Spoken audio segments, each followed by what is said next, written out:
safe with me. Jack, hey.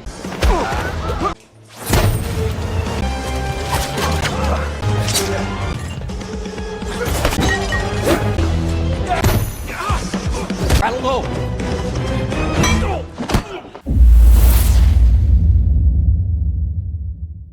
Halo warga sesat yang budiman, balik lagi nih bareng gue di tongkrongan paling asik, Sinema Sesat, bahas film sampai tersesat. Coba deh lu bayangin, lu lagi girang banget nonton konser sulap idola lu. Tiba-tiba saldo kripto di HP lu nambah drastis, hasil dari ngerampok orang kaya di atas panggung. Tapi plot twist-nya, pas polisi dateng, ternyata idola yang lu tonton dari tadi itu cuma hologram. Gak ada wujud aslinya, men. Kok bisa satu stadion kena prank massal sekepik itu? Terus siapa dalang dibalik ilusi gila ini? Sumpah, ini film nipu mata banget.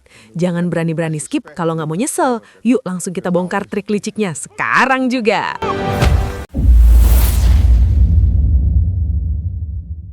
Oke Besti, kita terbang dulu nih ke New York City yang lampunya nggak pernah mati, terang benderang kayak masa depan gue. Aminin dong. Di tengah hiruk pikuk kota itu ada satu cowok ganteng, karismatik, ilusionis papan atas bernama Daniel Atlas yang akhirnya balik lagi bikin pertunjukan spektakuler. Sumpah ya, malam itu tuh bener-bener jadi momen bersejarah banget. Soalnya si Daniel ini kan pimpinan tim pesulap legendaris The Four Horsemen. Dan dia ngumumin kalau mereka comeback setelah sekian lama vakum alias ngilang kayak dia yang ngeghosting lo. Dan gak sendirian dong, Daniel manggil 3 bestinya naik ke panggung. Ada Merritt McKinney, si mentalis yang jago hipnotis, terus Jack Welder, si pesulap kartu yang tangannya cepet banget, awas dompet hilang, dan pastinya Henley Reeves, cewek keren ahli eskapisme alias kabur-kaburan yang akhirnya gabung lagi sama tim. Pecah banget sih formasinya. Nah, masuk ke segmen utama nih. The Horsemen mulai cari tumbal, maksudnya sukarelawan lewat pengundian acak. Dan yang kepilih adalah mas-mas biasa aja bernama Jordan. Begitu si Jordan ini naik panggung dengan muka bingung, The Horsemen gak pakai lama langsung gaspol beraksi. Si Merritt langsung make teknik hipnotis kilatnya, tidur, dan brak, si Jordan langsung hilang kesadaran sementara, pingsan cantik gitu deh. Nah, pas Jordan lagi dalam kondisi sugestif alias pasrah banget, The Horsemen make serangkaian trik visual canggih buat bikin ilusi seolah-olah mereka tuh merasuki tubuh Jordan. Bayangin ya, penonton dibikin percaya kalau si mas-mas biasa ini tiba-tiba punya skill gabungan dari 4 pesulap dewa itu. Keren apa ngeri tuh? Di bawah pengaruh kendali yang seolah-olah nyetir badannya, si Jordan tiba-tiba nunjuk ke arah penonton VIP yang namanya Brad. Si Brad ini tipikal orang kaya yang songong gitu deh. Tanpa babi bebu, si Jordan langsung nge-spill aib si Brad di depan umum.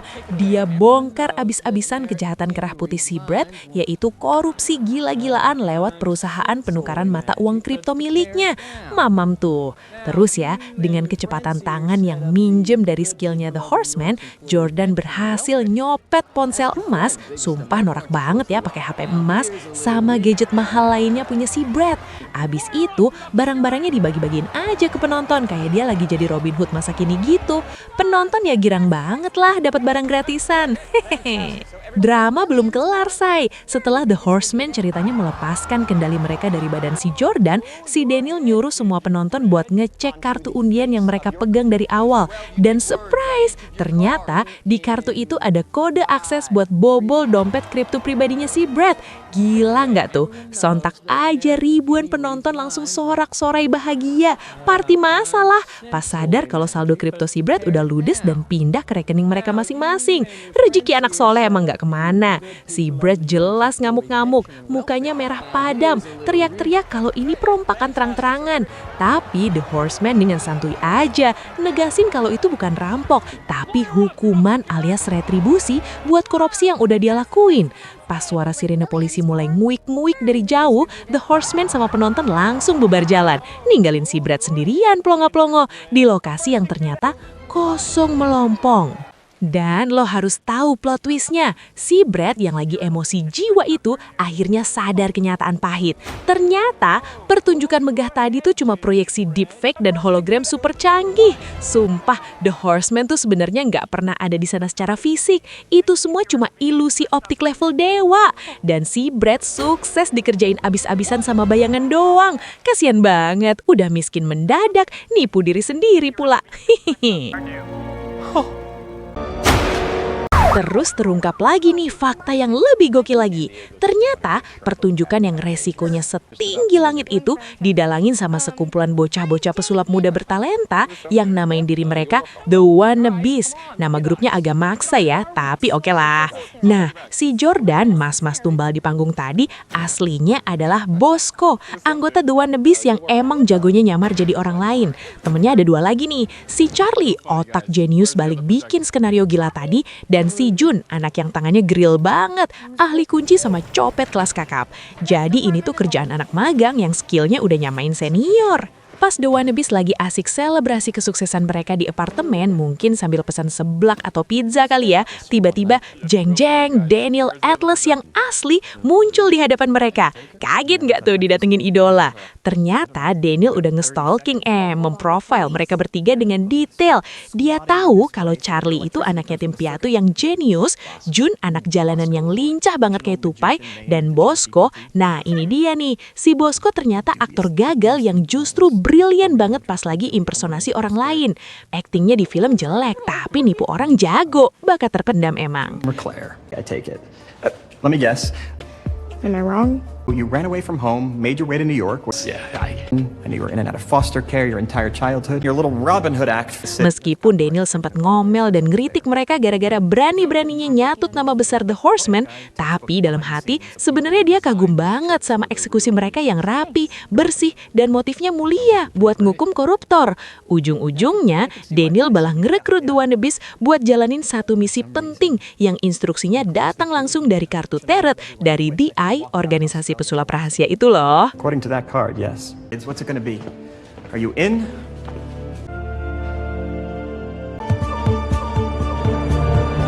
Lanjut lagi nih Besti, sekarang misi jalan-jalan kita pindah ke Belgia. Uhuy! Tapi bukan buat beli coklat atau waffle ya. Daniel sama geng The Wannabes ini punya target gila. Nyolong berlian legendaris namanya The Age. Berlian ini dipegang sama Veronica van der Berg, CEO perusahaan tambang yang gayanya selangit, tapi aslinya dia cuma jadiin perusahaannya kedok pencucian uang alias money laundering skala internasional. Nah, kesempatan emas datang pas si Tante Veronica ini gelar lelang eksklusif buat The Age. The Wannabes dengan PD-nya nyamar masuk ke sesi pemotretan. Tapi ya, namanya juga masih madang ya, say. Mereka gagal total gara-gara sistem keamanannya ketat banget kayak baju senam. Only thing more valuable than that diamond is beautiful. Tapi tenang, Daniel Atlas gitu loh. Dia nggak kenal kata nyerah, beda sama kita yang disuruh revisi dikit langsung resign. Daniel nekat nginterupsi acara pelelangan utama. Dengan gaya super dramatis, dia, wait for it, ngancurin berlian yang dipegang Veronica di depan muka umum. Prang, semua orang shock dong. Tapi plot twist, Daniel bilang, tenang pemirsa, itu cuma kaca biasa, yang asli udah di tangan gue. Gila, keren banget kan? Otomatis kekacauan pecah, security ngejar-ngejar mereka kayak mau nagih pinjol.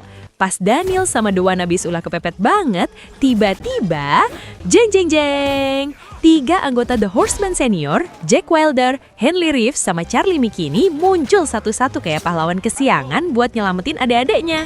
Squad goals banget gak sih? In Belgium. Lovely reunion. We have to go.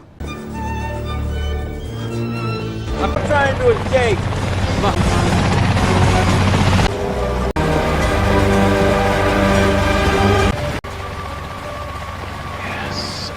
Pas udah aman di tempat persembunyian, baru ketahuan deh kalau reuni akbar ini tuh sebenarnya udah diatur sama DI lewat kartu tarot tadi.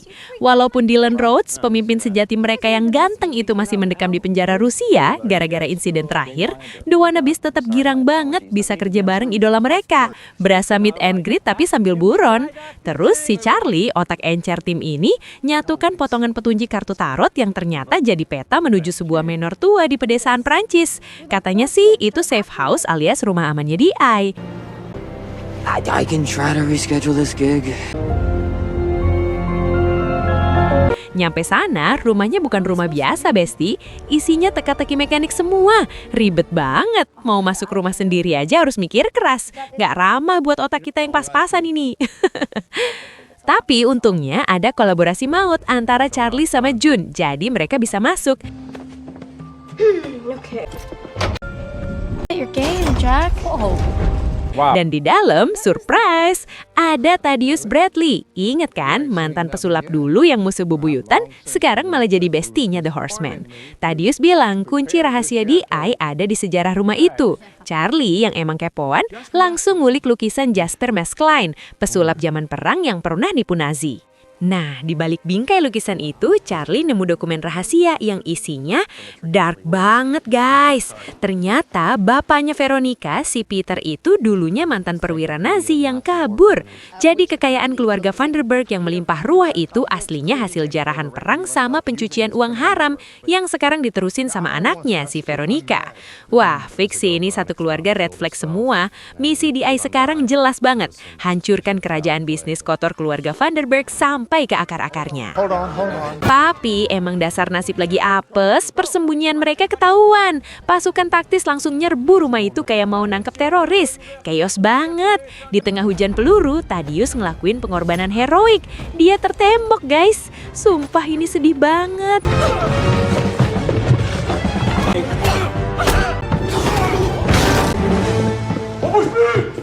Disappear.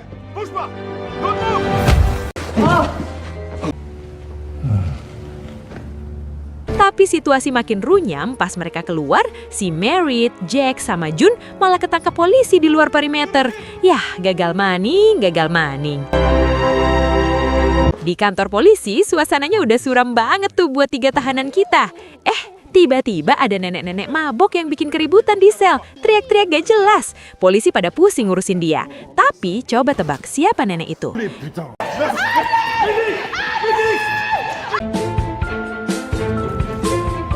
Itu Lula Meisai, anggota kelima The Horseman yang emang jagonya nyamar. Dia akting jadi nenek-nenek rese demi nyelamatin temennya. Pinter banget kan? Dengan trik cerdiknya, Lula bebasin Jack, terus micu alarm kebakaran biar kantor polisinya panik total. Jack sama Lula langsung gercep bebasin Derrit. Terus si Jun, karena emang anak jalanan yang skillnya dewa, dia berhasil lolos pakai tekniknya sendiri sebelum dijemput Merritt.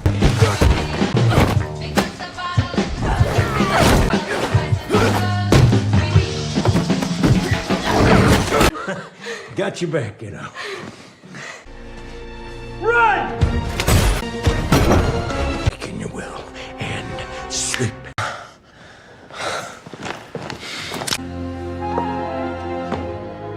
Akhirnya reuni The Horseman benar-benar lengkap. Di tengah kekacauan itu, Lula sempat-sempatnya curhat kenapa dia baru nongol.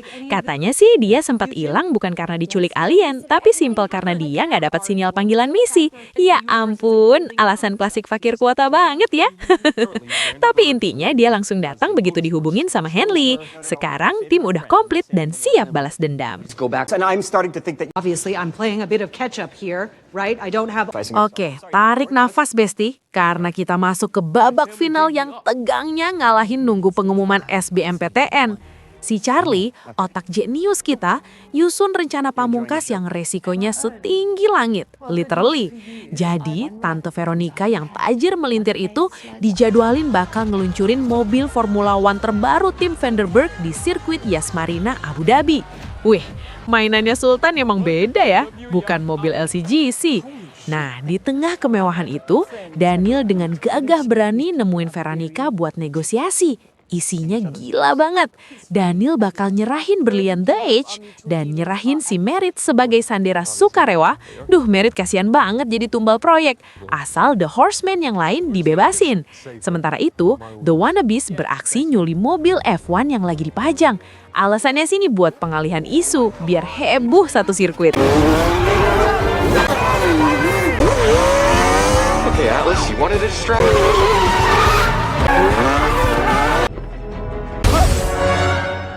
Tapi Tante Veronica ini emang liciknya level dewa, say. Dia ternyata selangkah lebih maju, kayak udah baca skenario duluan. Dia ngejebak 5 anggota The Horsemen, iya 5-5-nya, masuk ke dalam kubus kaca aksasa. Dan yang bikin merinding, kubus itu pelan-pelan diisi pasir. Bayangin, mereka mau dijadiin sarden pasir atau gimana? Kalau nggak cepet keluar, fix mereka bakal terkubur hidup-hidup jadi fosil modern. Di sisi lain, si Bosco yang so ide bawa kabur mobil F1 akhirnya malah terkepung polisi dan ketangkep. Yah, gagal flexing deh.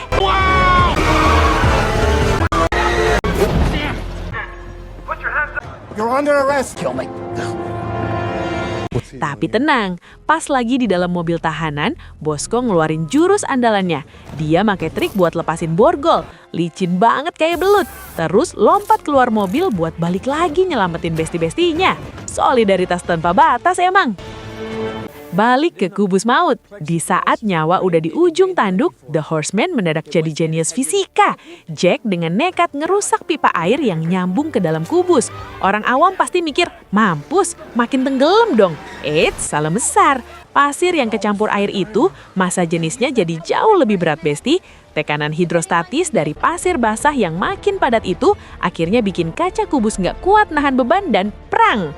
Kaca pecah berantakan. Mereka berhasil bebas tepat waktu.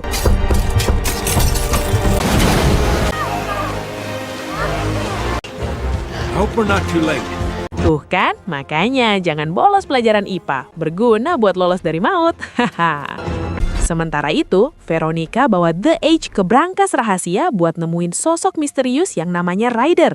Katanya sih si Ryder ini bisa kasih perlindungan hukum. Tapi pas nyampe sana, jeng jeng jeng, si Ryder buka kedok aslinya dan ternyata dia adalah Charlie. Sumpah plot twist terbesar abad ini. Ternyata Charlie itu saudara tiri Veronica yang hilang 15 tahun lalu. Jadi ini drama keluarga guys. Dulu ibunya Charlie dibunuh sama Veronica lewat kecelakaan rekayasa demi ngejaga kemurnian warisan bapaknya biar nggak jatuh ke tangan orang lain. Gila, jahatnya udah kayak ibu tiri di dongeng tapi versi CEO. Veronica yang panik dan ketangkep basah langsung ngeluarin pistol dan dor. Dia nembak Charlie tanpa ampunan. Kita pasti mikir, yah tamat riwayat si ganteng. Tapi tidak semudah itu Ferguson. Charlie bangkit lagi tanpa luka sedikit pun. Ternyata dia udah pakai rompi pelindung dan teknik ilusi kantong darah. Kena prank deh Tante Vero. Charlie terus giring Veronica yang lagi bingung setengah mati ke arah panggung dan whoosh, tirai kebuka. Ternyata seluruh drama di brankas tadi disaksiin langsung oleh ribuan penonton dan disiarin live ke seluruh dunia. The Horsemen sama The Wannabes muncung di samping Charlie dengan gaya cool abis. Mampus, malu banget gak tuh kejahatannya di-spill sedunia. Di atas panggung kemenangan itu, Charlie akhirnya ngaku kalau dialah dalang di balik semua ini. Dia yang kirim kartu tarot, dia yang rancang skenario, semuanya demi balas dendam dan bongkar busuknya Veronica. Dokumen bukti pencucian uang yang diselipin The Wannabes di lukisan Mass Clyde juga udah nyebar kemana-mana. Tamat sudah riwayat tante jahat. Polisi langsung nyerbu dan nangkep Veronica atas tuduhan pembunuhan dan kejahatan korporasi. Akhirnya dia pakai baju oranye juga ya. Cocok lah sama skincare-nya. You don't sleep with deeper pockets. No matter what cards life deals you, the Horsemen unite! Beberapa waktu kemudian, pas suasana udah adem, The Horsemen sama The Wannabes ngumpul bareng di apartemen. Udah kayak keluarga besar pas lebaran. Mereka dapat paket misterius lagi nih, isinya kunci akses baru. Kali ini Jack yang unjuk gigi mecahin kodenya, dan muncullah hologram Dylan Rhodes. Ternyata si Dylan ini malsuin masa tahanannya di Rusia cuma buat ngeprank, maksudnya nguji kesiapan generasi baru. Dia secara resmi ngangkat Charlie, Bosco, dan Jun jadi anggota baru baru The Eye, selevel sama The Horseman. Film pun kelar dengan kode-kodean dari Dylan kalau ada misi global baru yang nunggu kolaborasi dua generasi pesulap kece ini. Asik, bakal ada sequelnya kayaknya. Jadi intinya Besti, jangan belagu jadi orang kaya kalau bego fisika. Udah capek-capek bikin jebakan pasir mahal-mahal, dikalahin sama rumus tekanan air pelajaran IPA anak SD. Terus satu lagi, buat kalian yang punya saudara tiri, mending baik-baikin deh. Daripada nanti dia balik lagi cuma buat bikin iPlo jadi tontonan live streaming satu dunia. Itu malunya nggak bakal hilang walaupun dibilas pakai air suci, say. Udah, capek gue ngomong mulu. Sekarang giliran kalian. Buat lo yang belum gabung aliran ini, buruan tekan tombol subscribe biar lo resmi jadi warga sesat dan gak ketinggalan dosa-dosa film berikutnya. Awas ya kalau nonton tapi nggak subscribe. Gue sumpahin saldo ATM kalian berubah jadi hologram, kelihatan banyak tapi pas ditarik, zong. Terus coba absen dulu dong. Warga sesat dari kota mana aja nih yang hadir hari ini? Tulis di kolom komentar di bawah. Sekalian like sama share video ini ke grup WhatsApp keluarga kalian biar pada pusing mikirin alurnya. Bye!